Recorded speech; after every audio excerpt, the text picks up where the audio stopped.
Bismillahirrahmanirrahim. Assalamualaikum warahmatullahi wabarakatuh. Alhamdulillahirabbil alamin wassalatu wassalamu ala asyrafil anbiya'i wal mursalin wa ala alihi washabihi ajmain. Amma ba'du. Alhamdulillah, pada pertemuan kali ini kita akan melanjutkan pertemuan yang sebelum-sebelumnya tentang pelajaran Pegon.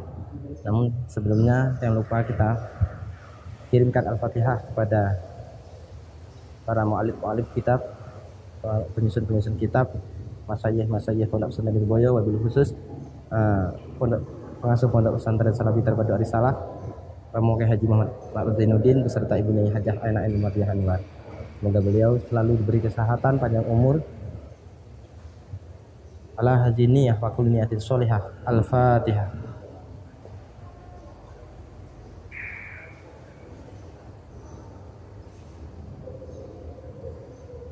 Selanjutnya meneruskan materi yang kemarin kita sudah menjelaskan tentang mengenal huruf Pegon. Dalam artian ketika Latinnya berupa huruf A, maka Arabnya berupa huruf alif. Ketika huruf Latinnya B, maka Arabnya berupa ba. Nah, ini kita akan teruskan tentang cara penulisan Pegonnya. Yang pertama A yaitu kaidah-kaidah dasar. Kaidah-kaidah dasar yaitu terliputi dalam cara penulisan. Ketika nanti huruf A maka dicukupkan dengan menulis huruf alif, ya. Kita menulis huruf alif. Contoh kecil ketika huruf A bisa dilihat, ya. Bahasa Indonesianya adalah mama. Mama berarti terdiri dari huruf mim, alif, ya. Karena A ini bentuknya cukup ditulis dengan alif. Sedangkan ma berarti menggunakan huruf mim. Berarti mim, alif. Nah, cara menyambungnya tinggal tulis, ya, ma. Ya. Kemudian contoh yang kedua, contoh lagi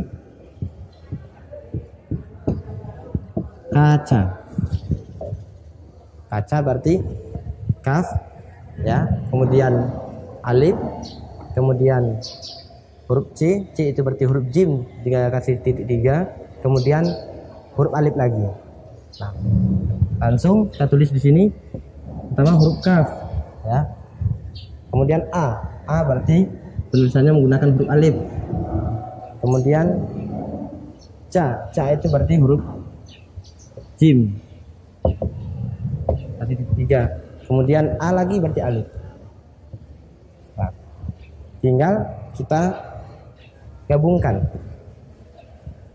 Nah, tinggal kita gabungkan. Cara menggabungkan, ya. Kalau dalam penulisan Pegon, sikapnya yang ini hamzahnya akhirnya hilang ketika digabungkan menjadi seperti ini. Sedangkan yang ca menjadi seperti ini. Ini untuk tulisannya. Kemudian kata, ya.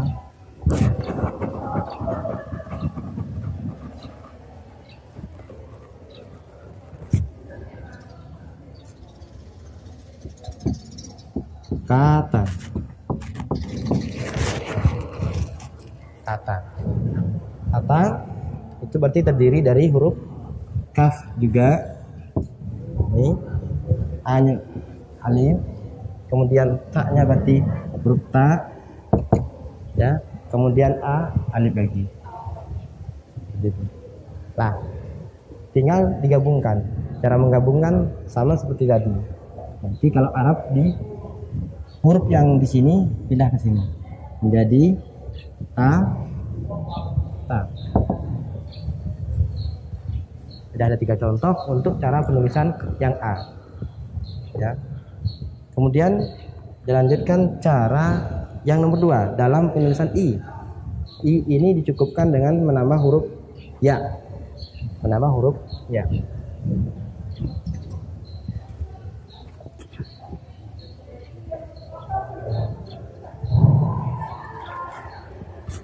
Huruf I menambahkan huruf ya. Contoh yaitu lidi. Lidi berarti huruf L-nya itu terdiri dari huruf lam. I itu berarti ya. Huruf D-nya berarti huruf dal, kemudian I berarti ya. Berarti seperti ini.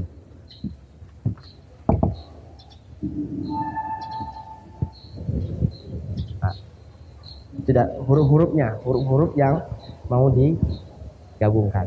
Nah, ketika digabungkan, cara menggabungkan sama seperti tadi. Berarti huruf lam, ya. Huruf lam ini termasuk dari huruf-huruf yang bisa disambung dengan huruf lain. Bisa disambungkan dengan huruf ya. Disambungkan. Kemudian setelah itu huruf dal. Huruf dal ini juga bisa disambung ketika nanti di akhir. Jadi disambungkan. Iya. Yang ya akhir ini tidak bisa disambungkan dengan huruf dal, maka seperti ini. Ahli di. Ini cara penulisan yang untuk I. Jadi dicukupkan dengan ya. Ini satu contoh. Contoh yang kedua, ya.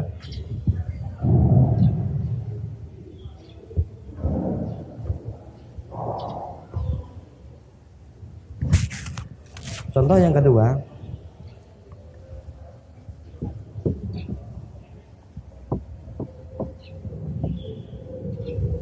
mimpi. Nah, mimpi NG ini ketika dipegonkan berupa huruf ain yang dikasih 3 titik. Kemudian I tetap menggunakan ya, kemudian P juga menggunakan huruf fa, kemudian I ya lagi. Nah, ketika digabungkan maka seperti ini. Huruf NG atau nga ini bisa disambungkan dengan huruf setelahnya, huruf ya. Kemudian huruf ini huruf fa ini juga bisa disambungkan dengan huruf sebelumnya, dengan huruf ya.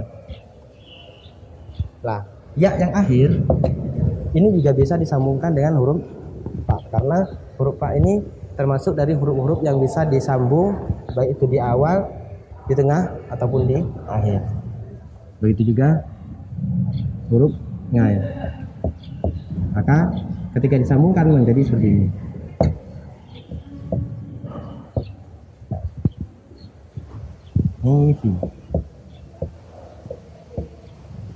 Ini cara penulisan huruf I.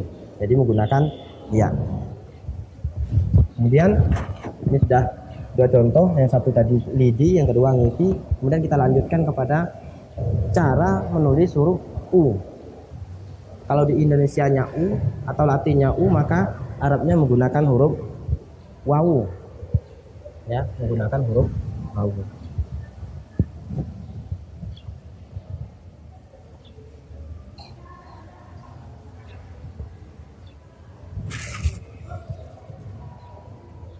Huruf wawu. Jadi U itu menggunakan huruf wawu. Contoh langsung saja.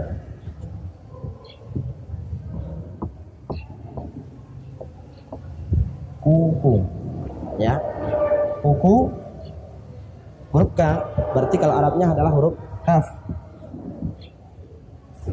U berarti menggunakan huruf wawu. Sama, ini berarti kaf, ini wawu. Nah, tinggal cara menggabungkan. Sekarang huruf kaf dengan wawu apakah bisa disambung? Bisa. Maka jadinya seperti ini.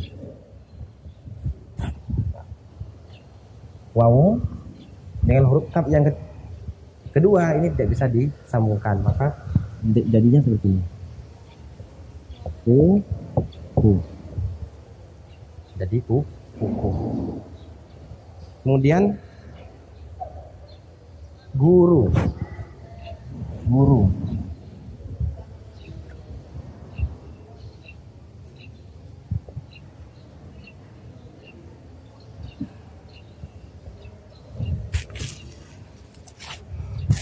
Guru.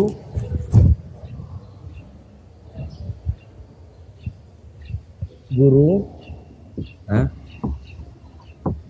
Nah, ada huruf G dalam bahasa Latinnya.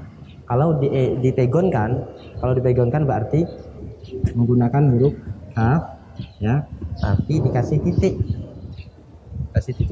ya, huruf kaf dikasih titik satu. Kemudian U seperti tadi, berarti menggunakan wawu. Kemudian R berarti menggunakan huruf ro. Kemudian U lagi berarti menggunakan wawu. Nah, ada 4 huruf. Ini ada huruf B, wawu, ro, dan wawu. Nah, huruf ini, wawu dan B ini bisa disambung, ya. Berarti seperti tadi, berarti penulisan kuku. Kasih titik. Kemudian ro. Huruf ro apakah bisa disambung dengan wawu sebelumnya atau wawu setelahnya? Tidak bisa. Maka ro dipisah seperti ini. Kemudian tulis wawu lagi. U. Bicara untuk U, ya. Cara menulis huruf U. Sudah.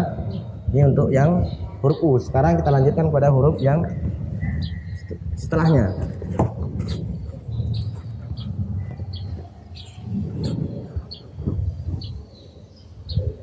Ini huruf P. Dalam penulisan huruf P dicukupkan menggunakan pepet, ya. Pepet itu tanah seperti ini. Nah, di atas hurufnya itu dikasih tanah pepet seperti itu. Contoh di sini, ya.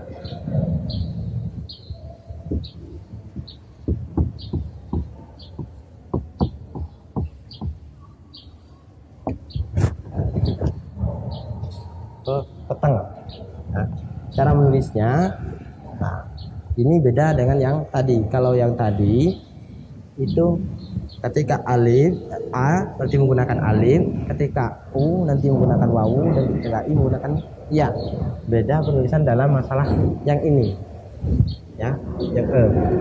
Ini caranya menulisnya menggunakan pepet, tidak menggunakan ya, tapi menggunakan pepet. Contoh, kalau ejaannya peteng, maka terdiri dari 3 huruf.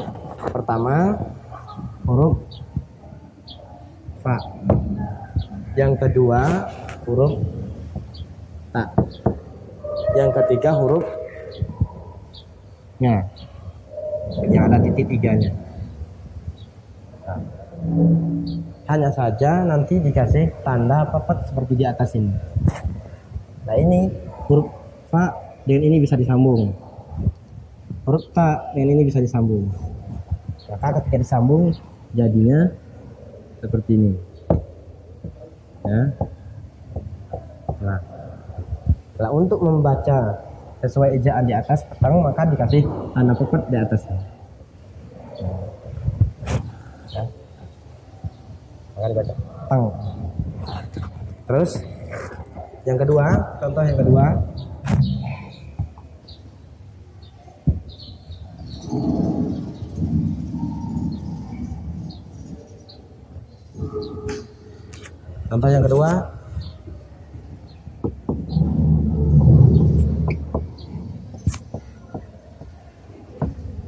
senang, ya. Ini juga sama, menggunakan pepet, bukan menggunakan ya. Contoh ini sama dengan tadi, berarti terdiri dari 3 huruf. Yang pertama huruf sin, yang kedua huruf nun, ya, yang ketiga huruf nya seperti tadi. Ini juga sama, bisa disambung. Ini bisa disambung ke sini, ini juga bisa disambung ke sini. Maka ketika disambung menjadi seperti ini. Nah, untuk membuat tulisan ini sesuai dengan ejaan di atas senang, maka ditambah papat di atas huruf sin dan huruf nun, maka menjadi senang. Ya, senang. Nah, ini untuk yang huruf E. Kemudian kita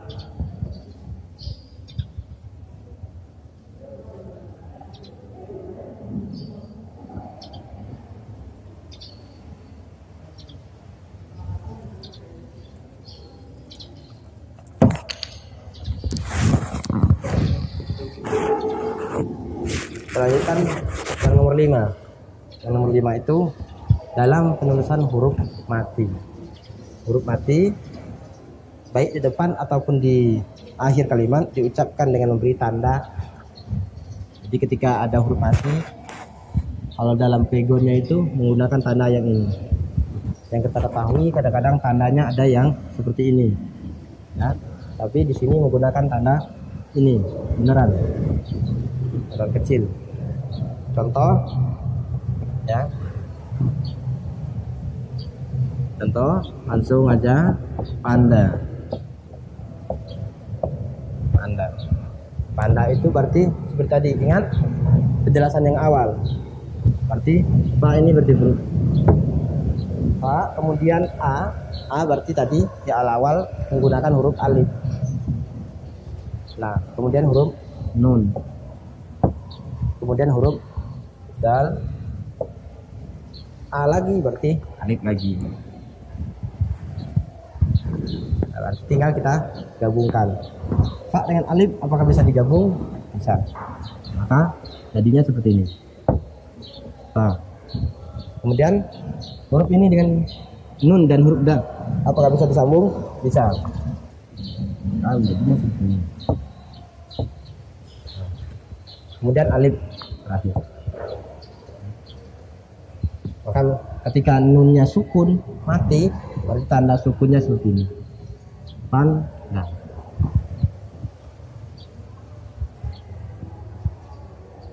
Kemudian contoh yang kedua.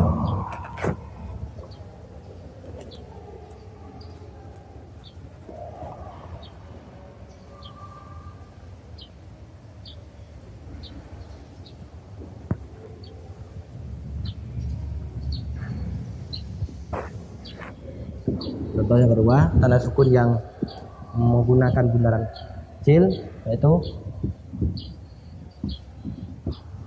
panci. Nah, panci. Berarti ingat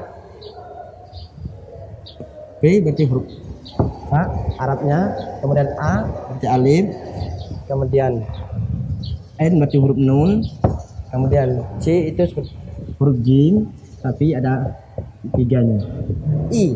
I berarti menggunakan ya. Menggunakan ya. Jika nanti ingat ini dan ini bisa disambungkan, maka jadi seperti ini. Kemudian huruf nun, ja, ya ini bisa disambung menjadi satu. Cara menyambungnya, tulis dulu huruf nun seperti ini. Kemudian huruf ja, kakinya dibuang, tinggal ambil kepalanya saja. Kalau ketika digabungkan, kemudian digabung dengan iya.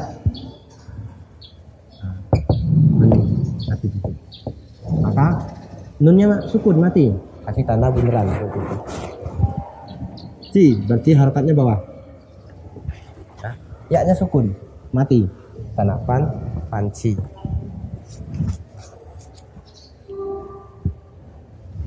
Nah,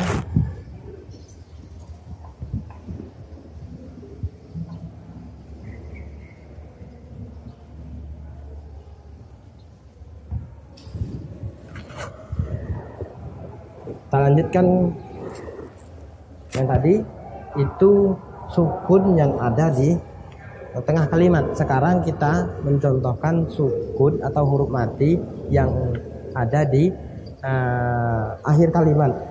Akhir kalimat, contohnya, contoh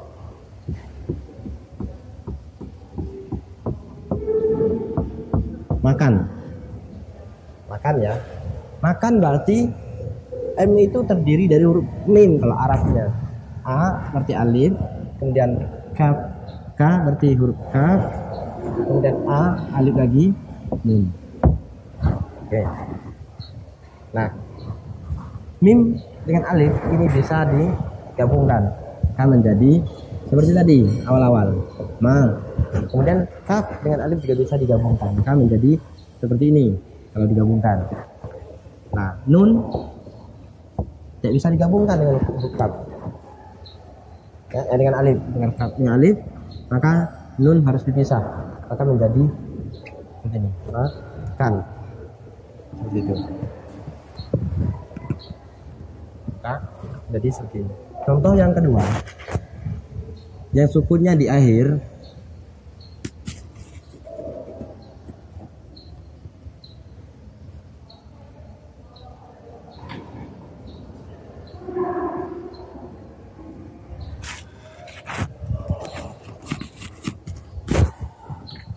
yaitu galak.